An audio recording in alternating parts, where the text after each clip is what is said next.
कीर्तिसिंह 3। विचित्रवर्मा ने पंडितों के अभिप्रायों को जानने के बाद मंदिर का निर्माण करवाया था। भूगर्भ में प्राप्त देवी मूर्ति की प्रतिष्ठापना उसमें की। इसके कुछ वर्ष बाद उसका पुत्र जयवर्मा सिंहासन पर आसीन हुआ। कामभोज के राजा वरुणदत्त ने उसके अद्भुत मोतियों के हार को हड़पने की योजना बनाई।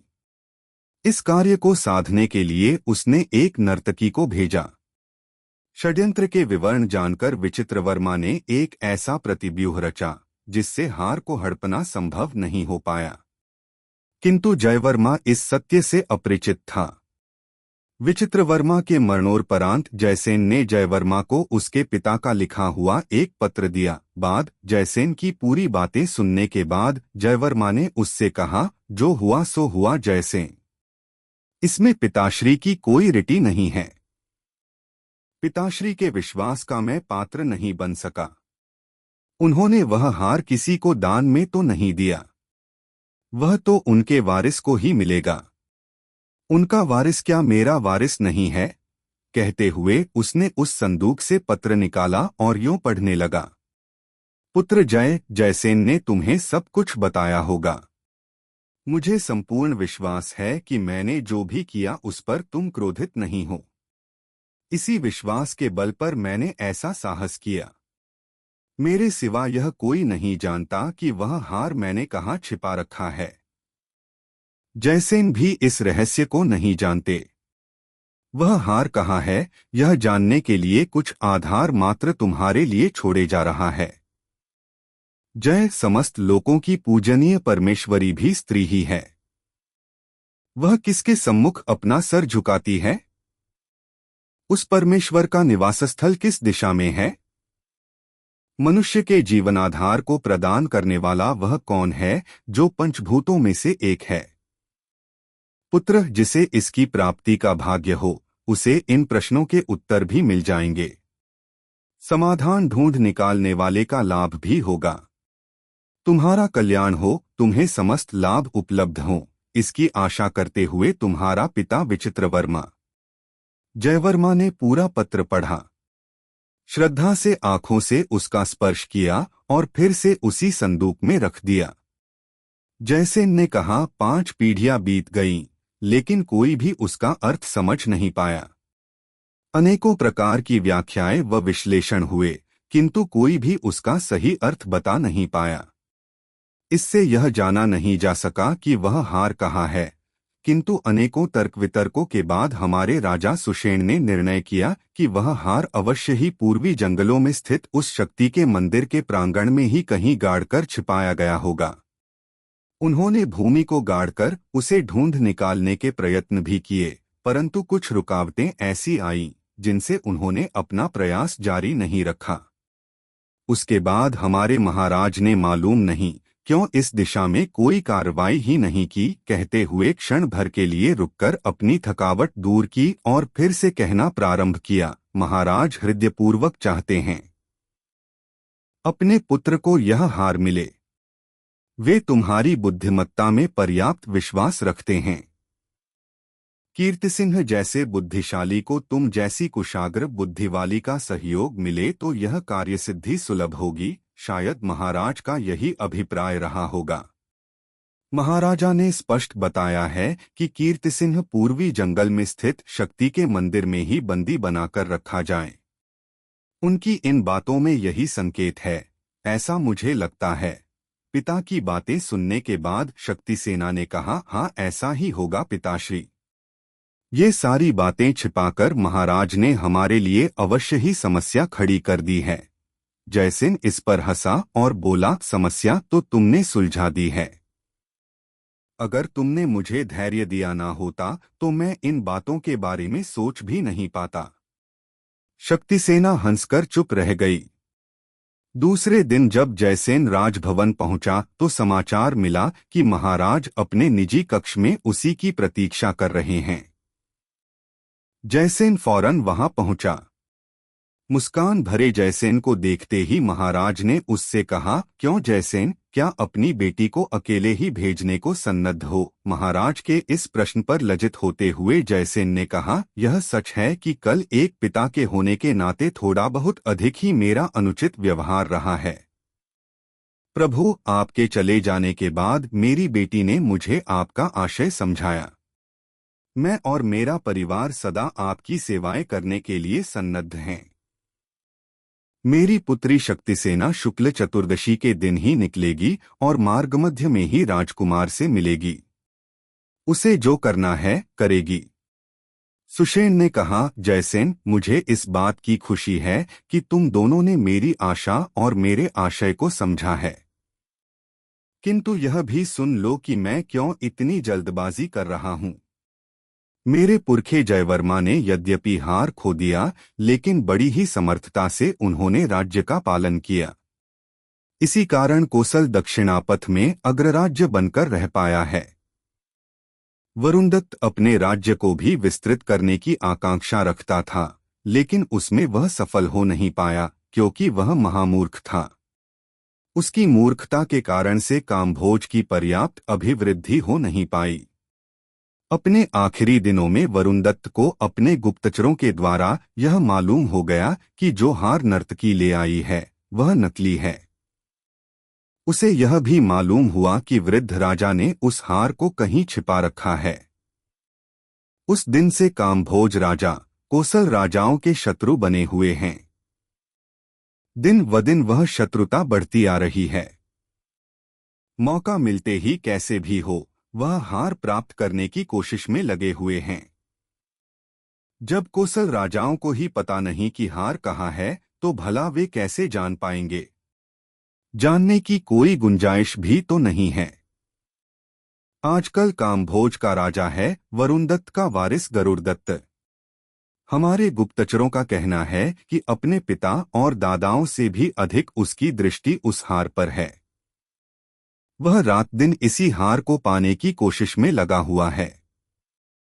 हार ना सही, कम से कम विचित्रवर्मा के लिखे गए पत्र को पाने के प्रयत्न में वह संलग्न है। गरुड़दत्त इस पत्र को पाने के लिए जमीन आसमान एक कर रहा है। उसी प्रयत्न में भेजे गए 3-4 गुप्तचर अब हमारे बंदी हैं। इससे ना ही उसे भय हुआ और ना ही उसने अपने प्रयत्न रोक लिए। मालूम हुआ कि गरुड़दत्त उस पत्र को हस्तगत करने के लिए नई नई योजनाएं बना रहा है, लेकिन सही रूप से मालूम नहीं हो पाया कि वह योजना क्या है। इन परिस्थितियों में अच्छा तो यही होगा कि जितनी जल्दी हो सके वह हार हम पालें, फिर हम कामभोज पर हमला करेंगे। महान गुरु कृष्णचंद्र ने आश्रम से राजकुमार के निकलने का मुहूर्त निकाला है। इस महत्वपूर्ण कार्य का आरंभ भी इसी मुहूर्त पर हो तो अच्छा होगा। इसीलिए मैंने गुरुकुल से निकले कीर्तिसिंह को पूरब की दिशा में भेजने की सोची है। जब से मैंने तुम्हारी पुत्री का बुद्धि कौशल और तीक्ष्णता देखी है, तब से मुझे लगा कि दोनों मिल जाएं तो सोने में सुहाग हो जाएगा। यह सब उसी का परिणाम है। अब बोलो, तुम्हारी सारी शंकाओं का निवारण हो गया? सिर हिलाते हुए जयसेन ने कहा, प्रभु, क्या राजकुमार को उस हार के संबंध में कुछ मालूम है? वह तो इतना ही जानता है कि पूर्वजों का वह अपूर्व हार कहीं गुप्त रखा गया है। इससे ज्यादा और कुछ नहीं जानता। कहते हुए सुषेण ने अपने वस्त्रों में छिपाया हुआ वह पत्र निकाला और उसे जयसेन को देते हुए कहा, यह अपनी पुत्री को देना। पूरे विवरण बताना और उससे कहना कि यह राजकुमार को दे। सावधानी बरते। इसके बाद क्या करना होगा उन्हीं पर छोड़ देंगे।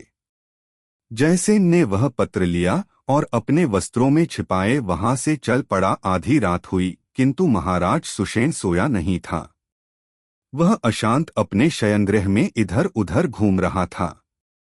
अपने पति की इस स्थिति को देखकर उसकी पत्नी वैष्णवी देवी ने बड़ी आतुरता से इसका कारण पूछा। महाराज ने बिना कुछ छिपाए पूरा वृत्तांत बताया और शक्तिसेना के बारे में भी बताते हुए कहा, मुझे इसकी चिंता नहीं कि शक्तिसेना को अकेली भेज रहा हूं। वह समर्थ युवती है, अवश्य ही अपने कार्य में सफल होगी। लेकिन बातों बातों में मैंने कह दिया कि अगर वह जीत जाएगी तो उसे बहू बनाऊंगा। कीर्ति सिंह इस संबंध में कुछ जानता भी नहीं है। पता नहीं शक्तिसेना के बारे में उसके क्या विचार होंगे, वह क्या निर्णय लेगा। वचन देकर मैंने उस युवती के हृदय में आशा जगा दी। अगर मेरा वचन व्यर्थ हो जाए तो मालूम नहीं शक्तिसेना पर क्या गुजरेगी। मेरे वचन का क्या होगा। अगर मैं उससे केवल बता देता कि तुम यह काम पूरा करो तो अच्छा होता। पति की बातों पर वैष्णव देवी हंस पड़ी और बोली, बताइए तो सही कि आकाश के राजा और रानी कौन हैं। महारानी के इस अर्थहीन प्रश्न पर आश्चर्य प्रकट करते हुए महाराज ने कहा, यह भी कोई प्रश्न हुआ। वैष्णवी देवी हंसती ही रही और बोली, मेरा यह प्रश्न समयानुकूल प्रश्न ही है। मेरे इस प्रश्न का उत्तर हमारे पुत्र और होने वाली पुत्रवधू को ही मालूम है। होने वाली पुत्रवधू किसकी बात कर रही हो? सुषेण ने और आश्चर्य प्रकट करते हुए पूछा, और कौन? शक्तिसेना ही हमारी पुत्रवधू होगी।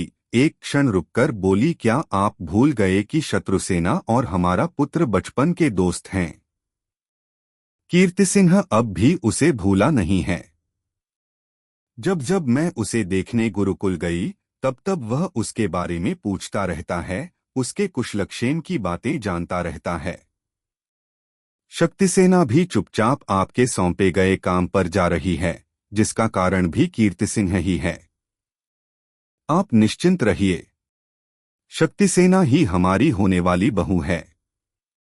रानी की बातों से सुषेण को तसल्ली हुई और उसने पूछा, अच्छा अब बताओ आकाश का राजा और रानी कौन हैं? देवी मुस्कुराती बोली, मैं थोड़े ही बताऊंगी। विवाह के बाद हमारी बहू से ही पूछकर जान लीजिएगा। महाराज ने अब आंखें बंद कर लीं और सोने के प्रयत्न में लग गया।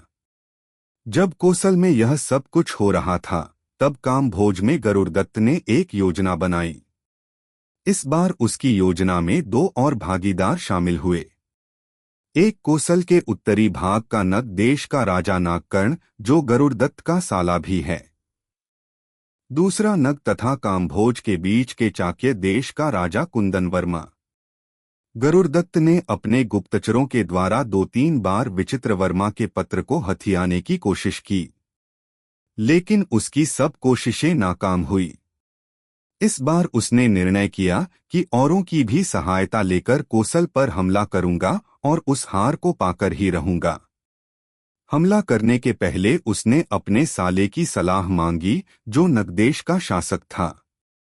नागकर्ण ने बताया, चाक्य राजा भी यही चाहता है, इसलिए उसकी सहायता भी ली जाए तो उत्तम होगा। इस सम्मिलित सेना की शक्ति से हमारी जीत निश्चित है।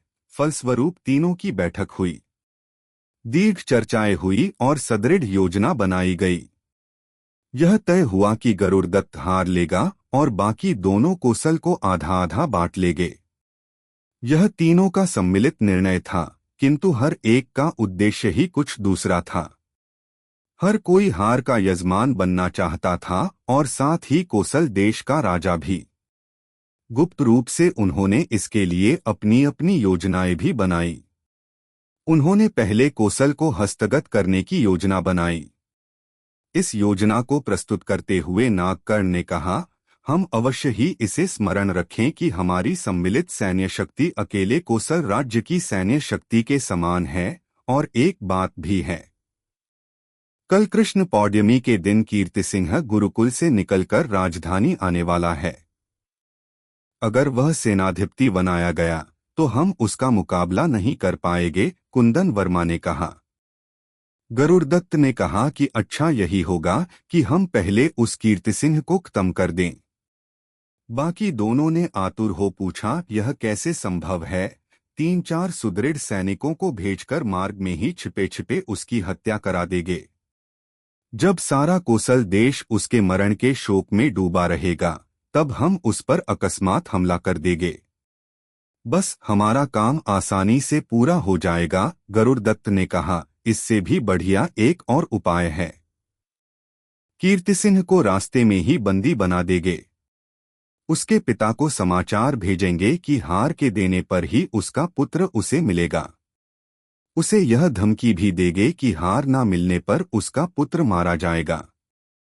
नागकर्ण ने कहा, हाँ, यही सही उपाय है। हम भी नहीं जानते कि वह हार कहाँ है।